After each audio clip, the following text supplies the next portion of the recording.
Sir साथियों का बहुत बहुत स्वागत है आपके अपने परिवार टेक अकेडमी में। तो आज का हम लोग का टॉपिक रहने वाला है डीआरडीओ यानी कि defence research and development organisation. ये जो न्यू वैकेंसी है 2025 का, और इसमें एक सबसे अच्छा बात है कि इसमें एग्जाम नहीं होने वाला है, एकदम सीधा भर्ती है। आपको डॉक्यूमेंट जो लगेगा डॉक्यूमेंट देना पड़ेगा, डॉक्यूमेंट देने के बाद आपका एक इंटरव्यू होगा और उसके बाद आपका सिलेक्शन में मेरिट लिस्ट आएगा, उस हिसाब से आपका सिलेक्शन होगा। डीआरडीओ में दो तरह के पोस्ट इस बार दिया गया है वैकेंसी में, जूनियर रिसर्च फेलो यानी जेआरएफ का और रिसर्च एसोसिएट यानी कि आरए का। ये दो प्रकार का वैकेंसी है और इसमें क्या क्या लगेगा क्या क्या नहीं लगेगा, भर्ती प्रोसेस क्या है, डॉक्यूमेंट क्या लगेगा, सब चीज पे बात करेंगे। लेकिन उससे पहले हम लोग का जो चैनल का नाम है टेक अकेडमी, इसको सब्सक्राइब कर लीजिएगा और वीडियो अच्छा लगे तो उसको लाइक कर लीजिएगा। किसी भी तरीके का दिक्कत हो तो हमें कमेंट जरूर करिएगा, हम लोग उसका रिप्लाई जरूर देंगे। हम लोग का एक व्हाट्सएप चैनल है टेक अकेडमी का, उसका लिंक आपको डिस्क्रिप्शन में मिल जाएगा, तो प्लीज आप उसको ज्वाइन कर लीजिएगा। उसमें सभी प्रकार की नोटिफिकेशन, क्या जानकारी है क्या नहीं है, किस फॉर्म को फिलअप करना है किसको नहीं करना, सभी प्रकार की जानकारी आपको उसमें मिल जाया करेगी। आते हैं डीआरडीओ न्यू रिक्वायरमेंट 2025। नोटिस आपको पढ़ने का जरूरत नहीं है, वो हम लोग क्या करेंगे, अगर आप लोग नोटिस पढ़िएगा तो सब कुछ पढ़ करके हम लोग लाएंगे।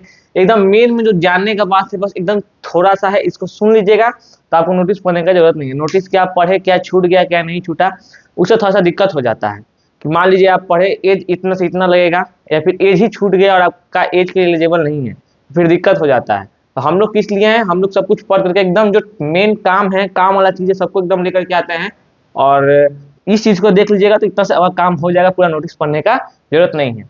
आइए देखते हैं डीआरडीओ का जो न्यू न्यू रिक्वायरमेंट है 2025 वाला वैकेंसी के लिए। इसमें वैकेंसी कितना है, तो वैकेंसी ये है, किस चीज का वैकेंसी है, डीआरडीओ का।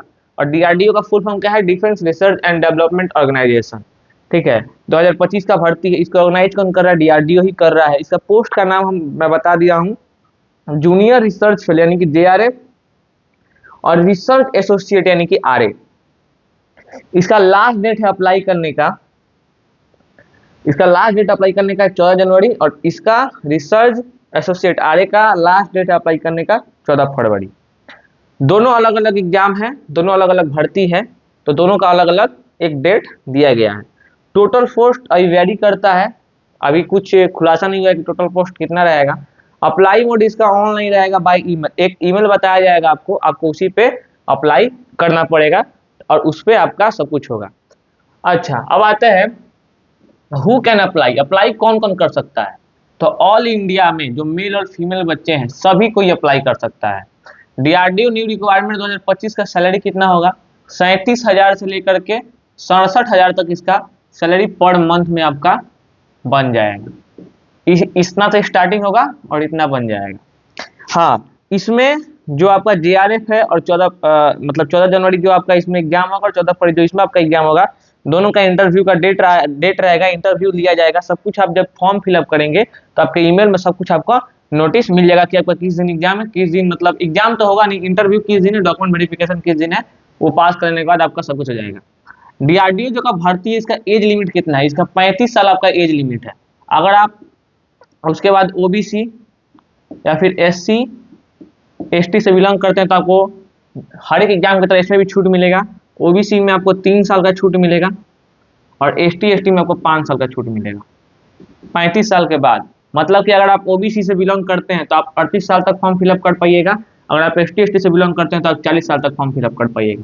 सिलेक्शन प्रोसेस क्या है, इसमें तो एग्जाम है नहीं, डायरेक्ट एकदम भर्ती है, इंटरव्यू देंगे, अपना डॉक्यूमेंट देंगे, सब कुछ आपका डायरेक्ट भर्ती हो जाएगा। क्वालिफिकेशन इसमें क्या क्या रहेगा, any board and university pass degree in relevant discipline.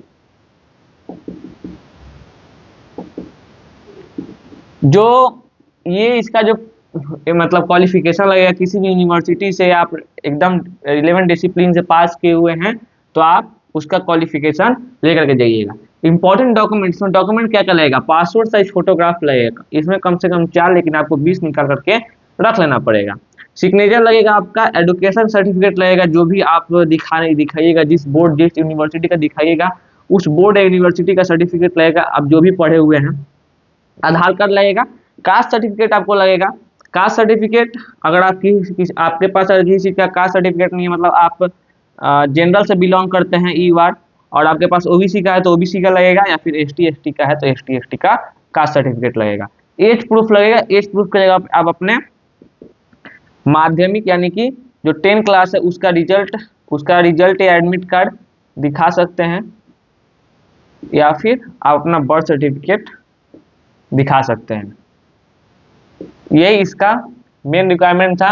इस भर्ती में कुछ है नहीं, अगर आप इस तरीके से अपना सारा डॉक्यूमेंट लगा दीजिएगा तो आपका सिलेक्शन 100% एकदम सुनिश्चित है कि आपका सिलेक्शन हो ही जाएगा। अच्छा, ये इसका सिलेक्शन का प्रोसेस था, सब कुछ मैं बता दिया हूँ। और किसी चीज़ का मेरे को कमी नहीं लग रहा है, अगर आपको किसी चीज़ का कमी लग रहा है तो कमेंट में जरूर बताइए कि ये चीज़ क्या होगा क्या नहीं होगा, जरूर पूछिएगा, उससे रिप्लाई हम आपको कमेंट में दे देंगे। मिलते हैं नेक्स्ट वीडियो में। धन्यवाद, जय हिंद।